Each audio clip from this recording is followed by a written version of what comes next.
ಒಂದು ಸಲ ಏನಾಯ್ತಂದ್ರೆ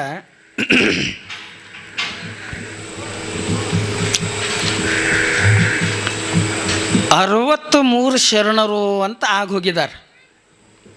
12ನೇ ಶತಮಾನಕ್ಕಿಂತ ಮೊದಲು ಎಷ್ಟು 63 ಶರಣರು ಅಂತ ಆಗೋಗಿದ್ದಾರೆ.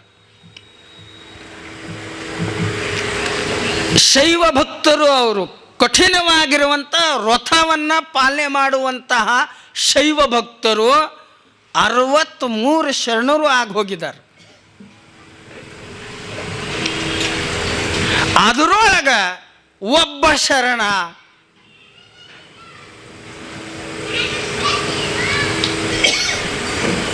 ಅವನ ಹೆಸರು ತಿರುನೀಲಕಂಠ.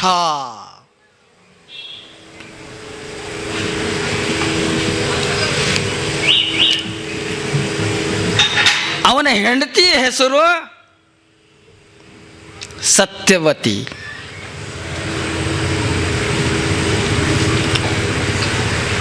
ಹಿಂಗ ಸುಟ್ಟಟ್ಟಿ ಅನ್ನುವಂಥ ಒಂದು ಊರು. ಇಂಥ ಊರಿನೊಳಗೆ ದಂಪತಿಗಳು ಇಬ್ಬರು, ಸತಿ ಪತಿ.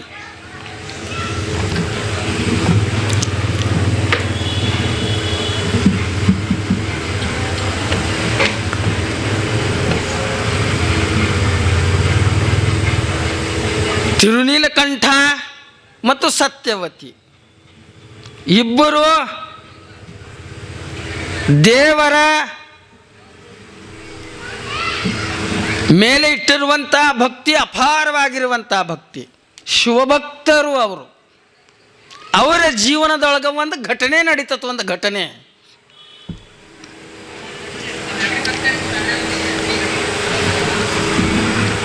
ತಿರುನೀಲಕಂಠನ ವಯಸ್ಸು 25, ಸತ್ಯವತಿಯ ವಯಸ್ಸು 20. ಇಬ್ಬರು ಸತಿಪತಿ, ಗಂಡ ಹೆಂಡತಿ. ಅವ್ರ ಕೆಲಸ ಏನು? ಪ್ರತಿನಿತ್ಯ ಪೂಜಾ ಮಾಡೋದು. ಪೂಜಾ ಮಾಡಿದ ನಂತರ ಏನು ನಾವು ಕೆಲಸ ಮಾಡ್ತೇವಲ್ಲ ಜೀವನದೊಳಗೆ, ಅದರಿಂದ ಬಂದಿರುವಂಥ ಆದಾಯದಿಂದ, ಕೆಲಸ ಮಾಡಿರುವಂಥ ಆದಾಯ ಬರ್ತತ್ತಲ್ಲ, ಆ ಆದಾಯದಿಂದ ಜಂಗಮರಿಗೆ ಕರೆಸಿ ಅವರ ಪಾದಪೂಜವನ್ನು ಮಾಡಿ ಅವರಿಗೆ ಮಿಷ್ಟಾನ್ನ ಭೋಜನವನ್ನು ಉಣಿಸಿ ಅವರಿಗೆ ನಮಸ್ಕಾರ ಮಾಡಿ ಕಳಿಸುವಂಥ ಒಂದು ವ್ರತ.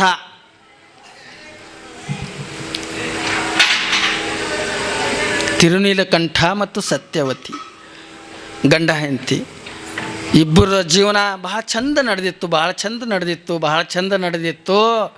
ತಿರುನೀಲಕಂಠನ ಒಂದು ವ್ರತ ಏನು ವ್ರತ ಅಂತಂದ್ರೆ, ದೊಡ್ಡ ಊರು ಪೊನ್ನಂ, ದೊಡ್ಡ ಊರಿನೊಳಗೆ ಒಂದು ದೇವಸ್ಥಾನ. ಈಗ ನಿಮ್ಮ ಊರಾಗ ಹೆಂಗೆ ಲಕ್ಷ್ಮೀ ದೇವಿ ದೇವಸ್ಥಾನ ಅದಲ್ಲ, ಗ್ರಾಮ ದೇವತೆ, ಹಂಗೆ ತಿರುನೀಲಕಂಠನ ಊರಿನೊಳಗೆ ಬಹಳ ದೊಡ್ಡ ದೇವಸ್ಥಾನ, ಪೊನ್ನಂಬಲೇಶ್ವರ ದೇವಸ್ಥಾನ. ದೇವರ ಹೆಸರು ಪೊನ್ನಂಬಲೇಶ್ವರ. ಭಾಳ ದೊಡ್ಡ ದೇವಸ್ಥಾನ. ತಿರುನೀಲಕಂಠನ ವ್ರತ ಏನಂತಂದ್ರೆ, ನಿಯಮ ಏನಂತಂದ್ರೆ,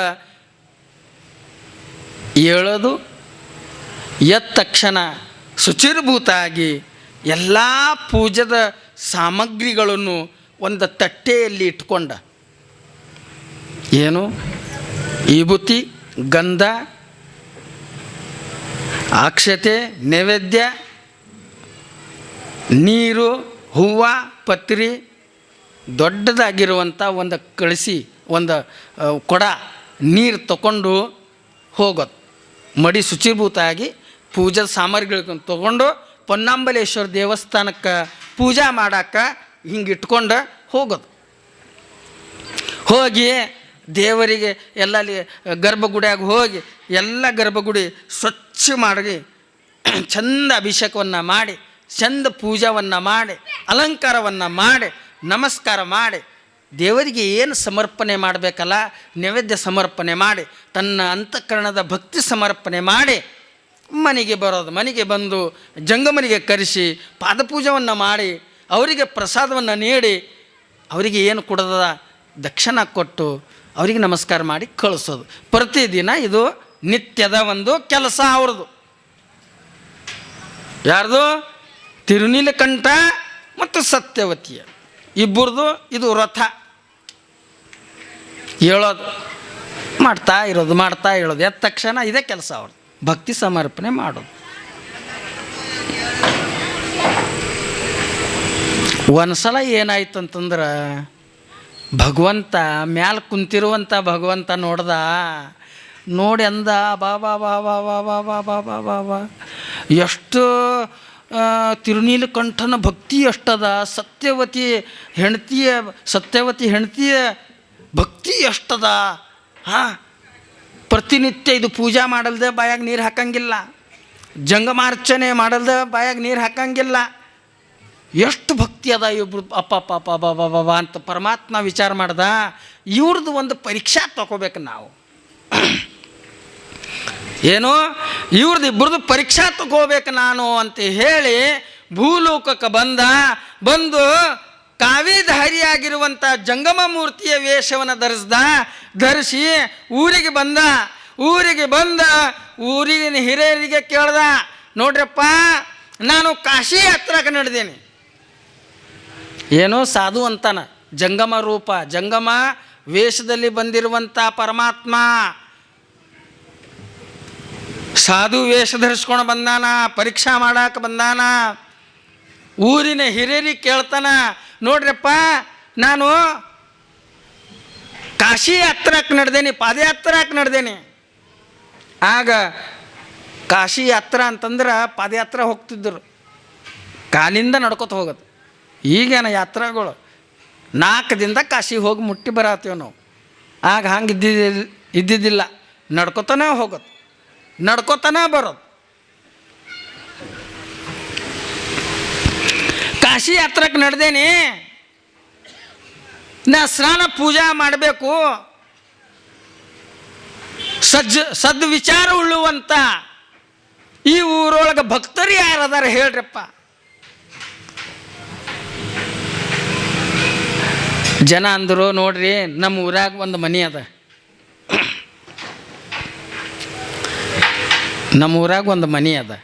ಯಾವ ಮನೆ ಅದ? ತಿರುನೀಲಕಂಠನ ಮನೆ ಅದ. ಆ ಮನೆಯೊಳಗೆ ಹೋಗ್ರಿ, ನಿಮ್ದೆಲ್ಲ ವ್ಯವಸ್ಥೆ ಆಗ್ತದೆ. ಆಯ್ತಂತಂದ. ಒಂದಿಬ್ಬರು ಹಿರಿಯರು ಬಂದರು, ತಿರುನೀಲಕಂಠನಾಗ ಕರೆದರು. ತಿರುನೀಲಕಂಠ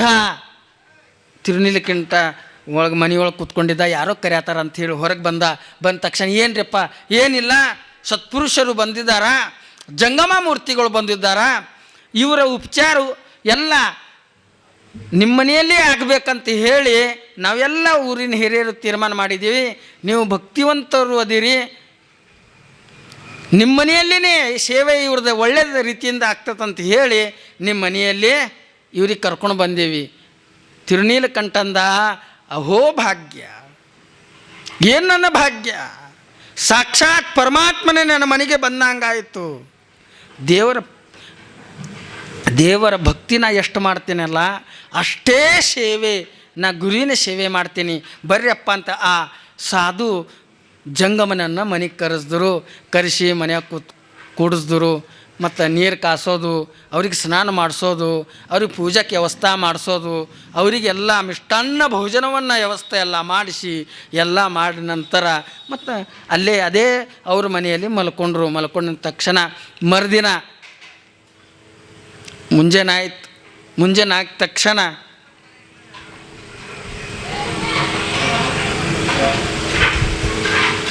ಸಾಧು ಸತ್ಪುರುಷ ಎದ್ದ ಅಂದ, ಈಗ ನಾನು ನಡಿತೀನಿ. ತಿರುನೀಲಕಂಠನ ಹೆಂಡತಿ ನೋಡ್ರಿ, ಇಬ್ಬರು ಭಕ್ತಿ ಭಾವ ಶ್ರದ್ಧೆಯಿಂದ ಗಂಡ ಮಾಡ್ಬೇಕಂತಾನ ಭಕ್ತಿ, ಹೆಂಡತಿದ ಮನಸ್ಸಿರಂಗಿಲ್ಲ, ಹೆಂಡತಿ ಮಾಡ್ಬೇಕಂತಾಳ, ಗಂಡನ ಮನಸ್ಸಿರಂಗಿಲ್ಲ. ಆದರೆ ಇಲ್ಲಿ ಇಬ್ಬರ ಭಕ್ತಿ ಒಂದೇ ಅದ, ಭೇದ ಭಾವ ಅನ್ನೋದೇ ಇಲ್ಲ, ಒಂದೇ ಭಕ್ತಿ. ಇಬ್ಬರು ನಿಂತ್ಕೊಂಡ್ರು, ಆಯ್ತಿರಪ್ಪ, ಆಯ್ತು ಹೋಗ್ರಿ. ಹೋಗೋಕ್ಕಿಂತ ಮೊದಲು ಒಂದು ಮಾತದ ಅಂತ ಸಾಧು ಅಂದ. ಏನು ಮಾತದ? ಏನಿಲ್ಲ, ಯಾತ್ರಕ್ಕೆ ನಡೆದೀನಿ, ಪಾದಯಾತ್ರಕ್ಕೆ ನಡೆದೀನಿ. ಹೌದು, ನಡೆದಿರಿ. ನನ್ನ ಜೋಳಿಗೆ ಒಳಗೆ ಬಂಗಾರದ ಒಂದು ಬಟ್ಟಲ್ ಅದ, ವಾಟೆ ಅದ, ಬಂಗಾರದ ವಾಟೆ ಅದ. ನಂಗೆ ಹೋಗಕ್ಕೆ ಭಾಳ ದಿನ ಬೇಕು, ತಿಂಗಳಾನ ಗಂಟ್ಲೆ ಬೇಕು, ನಡ್ಕೊತ ಹೋಗಾವ. ಅಲ್ಲಿ ಮಳ್ಕೊಳ್ತೀನಿ. ಯಾರ ಕಳ್ಳರು ಬಂದು ಕದ್ಕೊಂಡು ಹೋಗ್ತಾರ. ಇದು ವಾಟೆ, ಬಂಗಾರದ ವಾಟೆ ಅನ್ನೋದಲ್ಲ. ನೀವು ಭಾಳ ಸಜ್ಜನರದಿರಿ, ಭಾಳ ಮುಗ್ಧ ಅದೀರಿ, ಭಾಳ ಭಕ್ತಿವಂತರದಿರಿ, ಯಾರು ವಸ್ತು ಮುಟ್ಟಂಗಿಲ್ಲ. ಈ ಬಟ್ಲ, ಬಂಗಾರದ ಬಟ್ಲ ನಿಮ್ಮ ಮನ್ಯಾಗ ಇರಲಿ. ಮತ್ತು ನಾ ಕಾಶಿ ವಿಶ್ವನಾಥ ದೇವರ ದರ್ಶನವನ್ನು ಪಡ್ಕೊಂಡು ಮತ್ತು ಪಾದಯಾತ್ರೆ ಬರುವಾಗ ಇದೇ ಊರಿಗೆ ಬರ್ತೀನಿ. ಮತ್ತು ಆಗ ಆ ಬಟ್ಲ ತಗೊಂಡು ನಾ ಹೋಗ್ತೀನಿ. ಇಬ್ಬರು ಸತ್ಯವತಿ ತಿರುನೀಲಕಂಠ ಇಬ್ಬರು ಅಂದರು, ಯಪ್ಪ ಯಾರು ಬೇಡ ಅಂತಾರೆ. ಆಯಿತು, ಯಾರು ಬೇಡ ಅಂತಾರೆ ಹೇಳ್ರಿ. ಆಯ್ತು, ಇಬ್ಬರಿಗೆ ತೋರಿಸಿದ್ರು. ನೋಡಪ್ಪ, ಇದು ಬಂಗಾರದ ಬಟ್ಲ ಅದ, ಜೋಳಿಗೆಯಾಗಿನ ತೆಗ್ದ್ರೆ ಬಂಗಾರದ ಬಟ್ಲ ಅದ ಇಲ್ಲ ಅದ. ಹಾಂ, ಇಡ್ರಿ. ಇಬ್ಬರಿಗೆ ಕರೆಸಿ ಟಿಜೋರಿ, ದೊಡ್ಡ ಟಿಜೋರಿ ಒಳಗೆ ಇಟ್ಟು ಲಾಕ್ ಮಾಡಿದ್ರೆ ಲಾಕ್ ಮಾಡಿ ಆ ಕೀಲಿ ಕೈ ಸತ್ಯವತಿ ತಿರುನೀಲಕಂಠನ ಕೈಯಲ್ಲಿ ಇಟ್ಟು ಆ ಸಾಧು ತನ್ನ ಪಾದಯಾತ್ರವನ್ನು ಬೆಳೆಸ್ಕೋತ ಹೋದ. ಹೋಗಿದ ನಂತರ ಇವನು ರಥ ಯಾರ್ದು? ತಿರುನೀಲಕಂಠನ ಹೆಂಡತಿಯ ರಥ ಏನು? ಪೊನ್ನಂಬಲೇಶ್ವರ ದೇವಸ್ಥಾನಕ್ಕೆ ಪೂಜಾ ಮಾಡೋದು. ಪೂಜಾ ಮಾಡೋ ತನಕ ಪಾಯಾಗ ನೀರು ಹಾಕಂಗಿಲ್ಲ, ನೀರು ಕುಡಿಯಂಗಿಲ್ಲ, ಶುಚಿರ್ಭೂತ ಆಗಿ ಎಲ್ಲ ಮಾಡೋದು. ಈಕಿ ಸತ್ಯವತಿ ಮನೆಯಲ್ಲಿ ಜಂಗಮರಿಗೆ ಮಿಷ್ಟಾನ್ನ ಭೋಜನವನ್ನು ತಯಾರು ಮಾಡೋದು. ಜಂಗಮರ ಪಾದ ಪೂಜೆ ಮಿಷ್ಟಾನ್ನ ಭೋಜನ ಬಡಿಸಿದ ನಂತರ ತಾನು ಊಟ ಮಾಡೋದು. ಇದು ಅವ್ರದ್ದು ನಿತ್ಯದ ನಿಯಮ, ಕಾಯಕ ಕೆಲಸ. ಒಂದಿನ ಏನಾಯ್ತಂತಂದ್ರೆ ತಿರುನೀಲಕಂಠ ಎದ್ದ ಶುಚಿರ್ಭೂತ ಆದ, ಸ್ನಾನ ಮಾಡಿಕೊಂಡು ಪೊನ್ನಂಬಲೇಶ್ವರ ದೇವಸ್ಥಾನಕ್ಕೆ ನಾನು ಪೂಜಾ ಮಾಡಕ್ಕೆ ಹೋಗ್ಬೇಕಂತ ಹೇಳಿ ಏನು ಮಾಡ್ದ? ದೊಡ್ಡ ತಾಟವನ್ನು ತಗೊಂಡ, ದೊಡ್ಡ ಪರಾತಿನೊಳಗೆ ಪೂಜಾದ ಸಾಮಗ್ರಿಗಳನ್ನು ತಗೊಂಡ. ಏನು? ಒಂದು ಕಡೆ ವಿಭೂತಿ, ಗಂಧ, ಅಕ್ಷತ, ಹೂವು, ಪತ್ರಿ, ನೈವೇದ್ಯ ಈ ಎಲ್ಲ ಸಾಮಾನುಗಳ ತಗೊಂಡು ಒಂದು ಕೊಡ ಕಳಿಸಿ ನೀರು ತುಂಬಿಕೊಂಡ ಶುಚಿರ್ಭೂತ ಆಗಿ, ಒಂದು ಕೈಯಾಗ ಪರಾತದ ಪೂಜೆ ಸಾಮಗ್ರಿಗಳದಾವ, ಒಂದು ಕೈಯಾಗ ನೀರದ. ರಾಜಮಾರ್ಗದೊಳಗೆ ಹಿಂಗೆ ನಡೆದ. ಹಿಂಗೆ ನಡೆ ಹೊತ್ತಿನೊಳಗೆ ಆ ರಾಜಮಾರ್ಗದೊಳಗೆ ಆ ಹಾದಿಯಲ್ಲಿ ಡಬಲ್ ಮನಿ ಇತ್ತು. ಡಬಲ್ ಮಜಲಿನ ಮನಿ. ಡಬಲ್ ಮಜಲಿನ ಮನಿ. ಆ ಡಬಲ್ ಮಜಲಿನ ಮನಿಯೊಳಗೆ ಒಬ್ಬ ವೇಶ್ಯ ಹೆಣ್ಮಗಳು ಇರ್ತಿದ್ದಳು. ಸುಂದರವಾಗಿರುವಂಥ ವೇಶ್ಯದ ಹೆಣ್ಮಗಳು ಇರ್ತಿದ್ದಳು. ಡಬಲ್ ಮಜಲಿ ಮ್ಯಾಲ ತೆಳಗ ಎಲ್ಲ. ಆ ವೇಶ್ಯದ ಹೆಣ್ಮಗಳು ಎಲಿ ತಿನ್ನಾಕತ್ತೋಳು ಮ್ಯಾಲ ಕುತ್ಕೊಂಡು. ತಿಂತ ಆಕಿ ತೆಳಗ ನೋಡಿಲ್ಲ, ಏನಿಲ್ಲ, ಕಿಟಕಿ ಹತ್ತಿರ ಕುತ್ಕೊಂಡಳು. ತಿರುನೀಲಕಂಠ ಭಕ್ತಿವಂತ ಶರಣ ಮಡಿಯಾಗಿ ಶುಚಿರ್ಭೂತ ಆಗಿ ಪೊನ್ನಂಬಲೇಶ್ವರ ದೇವಸ್ಥಾನಕ್ಕೆ ಹೋಗ್ಬೇಕಂತ ಹೇಳಿ ಎಲ್ಲ ಸಾಮಗ್ರಿಗಳನ್ನು ತಗೊಂಡು, ಪೂಜೆದ ನೀರು ತಗೊಂಡು ಅದೇ ಮಾರ್ಗದಿಂದ, ರಾಜ್ಯ ಮಾರ್ಗದಿಂದ ಹಿಂಗೆ ಹೋಗುವಾಗ ಎಲಿ ತಿನ್ನುವಂತಹ ಹೆಣ್ಮಗಳು, ವೇಶ್ಯದ ಹೆಣ್ಮಗಳು ತೆಳಗ ನೋಡಿಲ್ಲ, ಏನಿಲ್ಲ, ಎಲಿ ತಿಂದು ಕಿಟಕಿದಿಂದ ಪಿಚ್ ಅಂತ ಉಗುಳಿದಳು. ಆ ಉಗುಳು ಬಂದು ತಿರುನೀಲಕಂಠನ ತೆನೆ ಮೇಲೆ, ಹೆಗಲ ಮೇಲೆ ಉಗುಳು ಸಿಡಿತು, ಬಿತ್ತು. ಆಕಿ ನೋಡಿದಳು ಕಿಟಕಿದಿಂದ, ವೇಶ್ಯದ ಹೆಣ್ಮಗಳು ನೋಡಿದಳು. ನೋಡಿದ ತಕ್ಷಣ ಅಂದಳು, ಆಹಾ ದೇವರೇ, ಪರಮಾತ್ಮ, ಭಗವಂತ, ನನ್ನಿಂದ ಎಷ್ಟು ದೊಡ್ಡ ಅಪರಾಧ ಆಗ್ಯದ, ಬಹಳ ದೊಡ್ಡ ತಪ್ಪಾಗ್ಯದ.